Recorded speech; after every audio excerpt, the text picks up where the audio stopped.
She was just a poor black girl, carrying the weight of survival on her young shoulders. To her, kindness was free even when the world rarely gave it back. One simple act, helping an old man across the street, seemed small, almost forgettable. But what she didn't know was that this moment would expose deep prejudice, hidden power, and a truth that would shake the entire town. How could one quiet gesture ignite a story of injustice and transformation no one saw coming? She grew up on the edge of a town where opportunities seemed to stop at the color of one's skin. For most people, she was invisible, just another poor black girl trying to survive in a place that never welcomed her. Her clothes were secondhand, her shoes often too small, and her meals sometimes depended on neighbors' kindness or what little her mother could scrape together. Yet, despite the weight of poverty pressing against her young life, she carried something the world could not strip away, a heart unshaken by cruelty. Her mornings began before the sun stretched across the fields. She helped her mother gather water, tended to her little siblings, and walked to school with determination that seemed out of place for someone who had already learned how unforgiving the world could be. At school, she sat quietly, never causing trouble, always listening, always hoping education would open doors that prejudice had nailed shut. Still, she couldn't escape the whispers, the stares, the quiet reminders that she didn't belong. To many, she was just that girl, a child whose dreams were too big for her circumstances. The town itself was divided, not just by wealth, but by walls of unspoken rules. One side belonged to families who owned land, shops, and influence. The other belonged to those who worked for them, often unseen, often unappreciated. On hot afternoons, when others played freely, she would watch from a distance, her own games cut short by chores that demanded her hands more than her laughter. Yet, there was never bitterness in her spirit. Where others saw only hardship, she found reasons to keep moving forward. Her mother often told her, "Kindness is the only treasure no one can take away." These words stuck with her, even when cruelty came dressed as authority or wealth. And so she lived by them. Whether it was sharing the last piece of bread with her siblings, or helping a classmate pick up books after a careless shove, she carried kindness like a shield in a world that rarely rewarded it.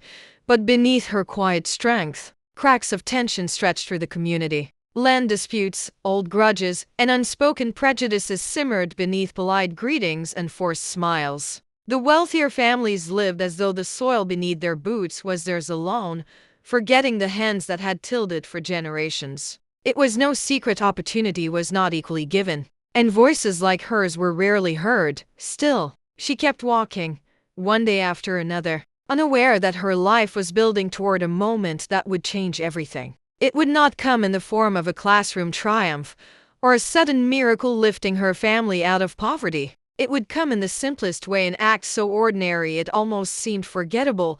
That day began like any other. The sun was high, the streets bustling with hurried footsteps, wagons clattering, and voices rising over the marketplace. She walked home from school, clutching her worn satchel, mind filled with half-formed dreams and silent prayers that life could one day be easier. She passed a town square, where farmers gathered to sell their goods, and the wealthier townsfolk bartered loudly, sometimes dismissing her presence with little more than a glance. She had long grown used to being overlooked, yet in that moment, her eyes caught something unusual: an old man, frail and unsteady, waiting on the edge of the busy street. His hands trembled as he leaned on a cane, his gaze darting nervously at the carts rushing past. Most people hurried by, their eyes sliding over him as though he were just another obstacle in their day. But she stopped. To her, he wasn't invisible. She saw the fear in his stance, the weakness in his grip, and without hesitation, she stepped forward. She adjusted the strap of her satchel, reached out her hand, and prepared to guide him safely across. To her, it was nothing extraordinary, just one small act of kindness, one moment of humanity. But in a town where everything was judged skin, wealth, family named, this single choice would place her on a path she could never have imagined, because the man she was about to help was not just any elder struggling with age. He was the town's richest farmer, a man whose fortune commanded respect, whose word carried weight far beyond the marketplace. And though she didn't know it yet, their crossing paths would not only expose long-buried prejudice but also test the very limits of kindness, resilience, and justice in a town built on inequality. This was the day her story truly began. When she reached out to steady the old man's trembling arm, she never thought anyone was watching. To her, it was a private moment to people against the rush of traffic, a small act of kindness carried out without expectation. But in towns like hers, even the smallest gesture could carry weight far heavier than she could imagine. Eyes followed her. Whispers began. And by the time she reached the other side of the street, something invisible had shifted. The old man's name was Mr. Thompson, though she didn't know it then. He was not just another weary soul leaning on a cane. He was the landowner whose field stretched for miles, whose name commanded both fear and favor. His wealth had built barns, bought machinery, and kept entire families working for decades. People crossed streets for him, not with him. And yet here was this poor black girl, guiding him through the chaos as though she had every right to touch the most untouchable man in town. The next day, her name was on people's lips, though not in the way she might have hoped. In the marketplace, murmurs followed her. In school, classmates stared longer than usual, some with curiosity, others with disdain. The line between admiration and suspicion blurred. To some, she was bold. To others, she was out of place. That afternoon, she overheard the cruel twist of kindness into scandal. A group of townsfolk muttered that she had done it for attention, maybe even to gain favor with the old man. Their words sliced through the air. What makes her think she belongs in his world? They laughed as if her small act of compassion was a crime. The sting of humiliation settled deep in her chest, but she said nothing. She kept walking, head held high, though every step felt heavier than the last.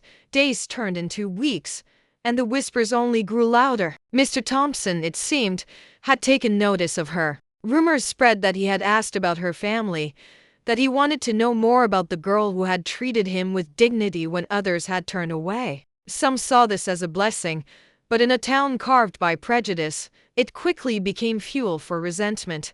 One afternoon, she found herself cornered by a group of older children on her walk home. They jeered, asking if she thought she was better than them now, if she believed she could rise above her place. They shoved her books into the dirt, their laughter echoing as she bent to gather torn pages. She bit her lip, refusing to cry where they could see. But inside, the cruelty cut deeper than any wound.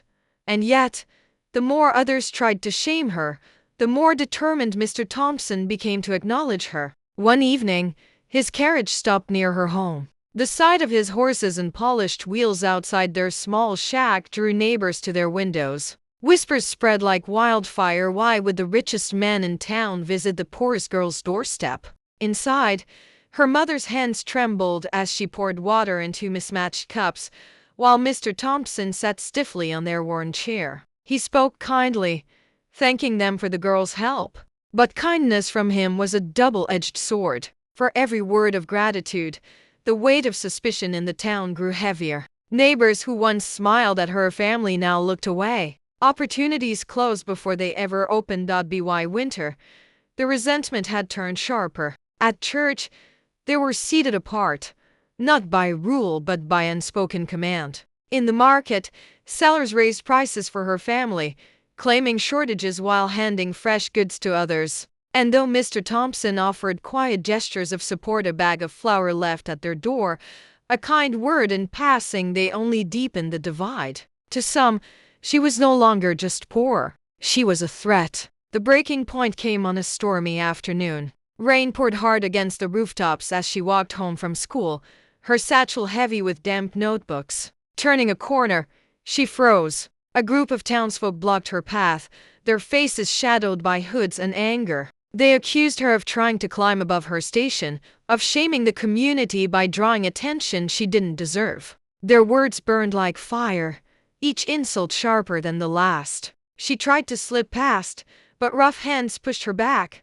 For a terrifying moment, she thought they might go further, anger flashing in their eyes, fists tightening at their sides. Then, as if fate intervened, A farmer's wagon rumbled down the road, forcing the group to scatter into the shadows. She stumbled home in the rain, heart pounding, clothes soaked, and soul bruised. That night, lying on the thin mattress she shared with her sister, she realized the truth. Her simple act of kindness had not only exposed her to the town's cruelty, it had revealed something larger. The community was not afraid of her helping an old man. They were afraid of what it meant if someone like her could be seen, valued, and respected. And though she didn't yet know how far the hostility would go, one thing was certain. The storm that had begun with a simple crossing was far from over.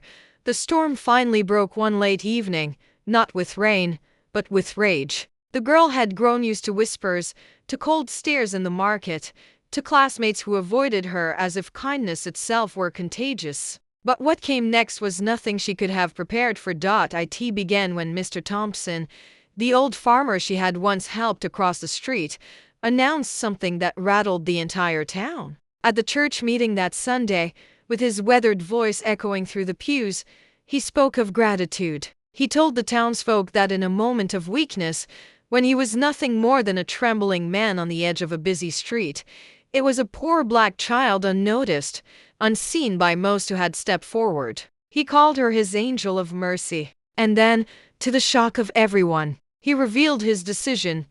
He would be leaving a portion of his land, his wealth, to ensure her education and her future. The room erupted not with applause, but with outrage. Gasps, murmurs, even outright shouts filled the air. How could one of the richest men in the county, a man whose name carried such power, dare to tie his fortune to someone like her? A poor black girl, daughter of laborers, with no claim to legacy or land.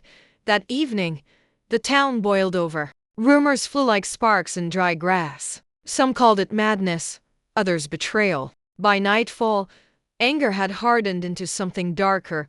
She walked home unaware of the storm gathering in people's hearts. Her satchel hung from her shoulder, and her shoes kicked up dust on the lonely road. When she reached a small clearing near the woods, she heard them voices rising from the shadows. Figures emerged, faces twisted with fury, torches lighting the night like fire in their hands.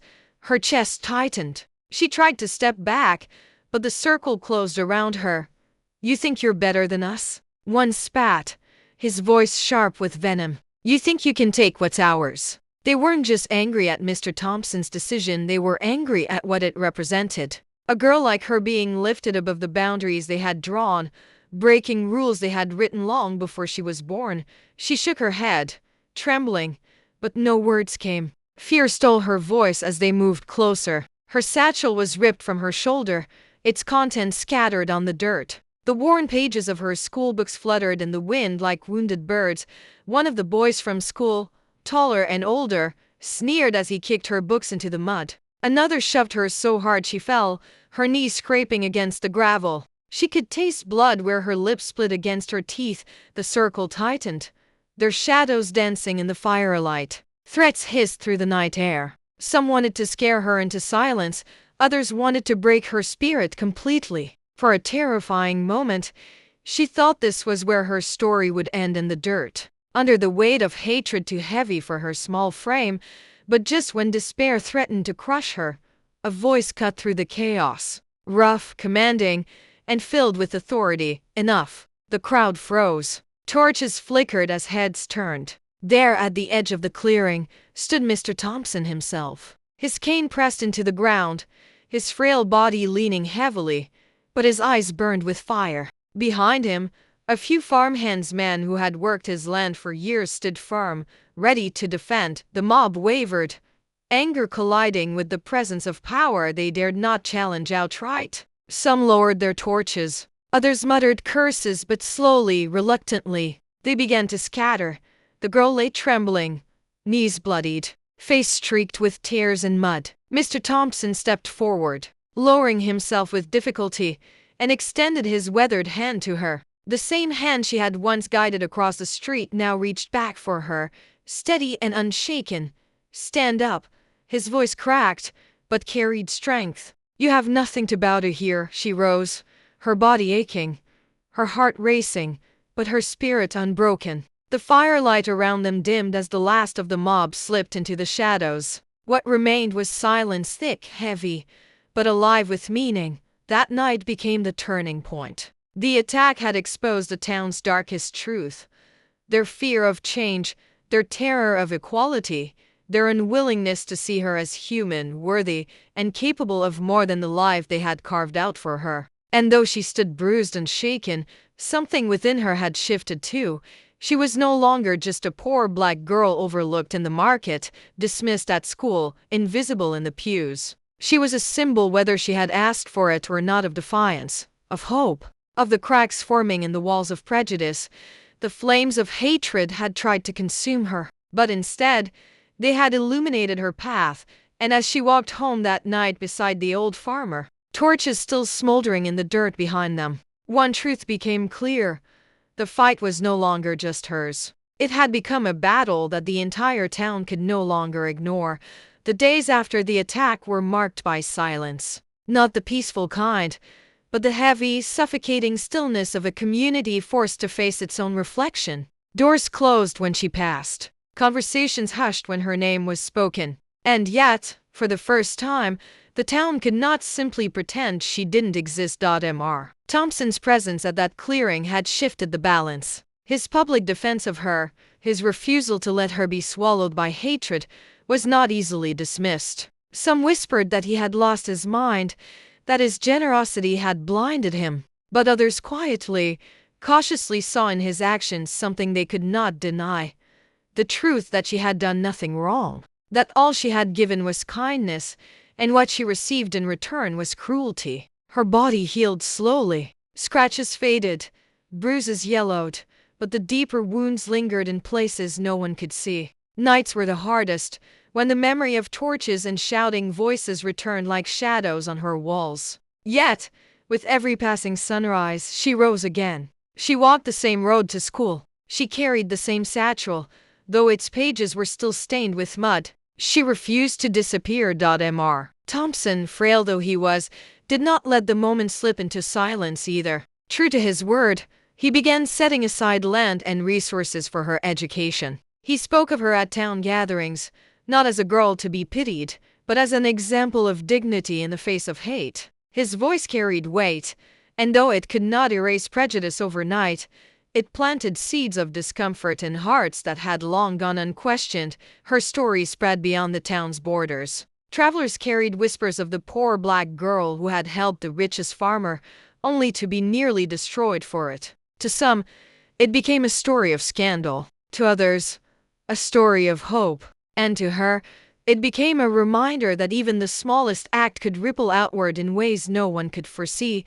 But the truth was never simple. The town did not transform overnight. Many continued to look at her with suspicion, some with outright hostility. Opportunities were still scarce. Racism did not vanish because one man spoke against it. The scars of injustice ran deeper than one story. One act, or even one lifetime could mend. Yet change, however small, had begun. Children at her school, once silent in the face of cruelty, started to walk beside her. Neighbors who had turned away now left food at her family's doorstep when times were hard. And the whispers of hate still lingered. Whispers of courage grew louder too. As she grew older, the memory of that night remained with her not as a mark of shame, but as a source of strength. She understood now that what frightened people most was not her poverty, nor even her presence beside the old farmer. What frightened them was the idea that kindness could tear down the walls they had spent generations building, that compassion could rewrite rules written in hate. Her journey became more than survival. It became a quiet form of resistance. She pursued her education with relentless determination, each page of each book a defiance against the voices that once told her she didn't belong. Every step forward was proof that their cruelty had failed to break her, and when she looked back on the moment that had started it all, just a poor girl helping an old man cross the street, she realized how fragile, yet powerful, change could be. That the world often shifted not in grand gestures, but in small acts of humanity. The story of one girl in one divided town may seem like a distant memory, but it is not. Because the same walls of prejudice, the same fear of equality still stand in many places today. Her story is not just history, it is reflection. How many acts of kindness are ignored because of the color of someone's skin? How many voices are silenced before they are ever heard? And how many times has the world turned away from injustice, pretending it does not see? Her story forces us to ask, what if we stop turning away? She was not born into privilege. She had no power, no wealth, no name that carried weight. Yet, with one small act, she forced an entire town to confront the truth it had buried. And though the cost was heavy, her resilience carved a path for others to follow. Her life reminds us that change begins not with those who have the most, but with those who dare to act when no one else will. So the question lingers not just for her town, but for us. When cruelty stands in the street, waiting to cross, who among us will step forward? Who will offer a hand, even knowing the cost? Because in the end, it is not the size of the act that defines history, but the courage it takes to make it. If a poor black girl could spark change with one act of kindness, what excuse do the rest of us have for staying silent?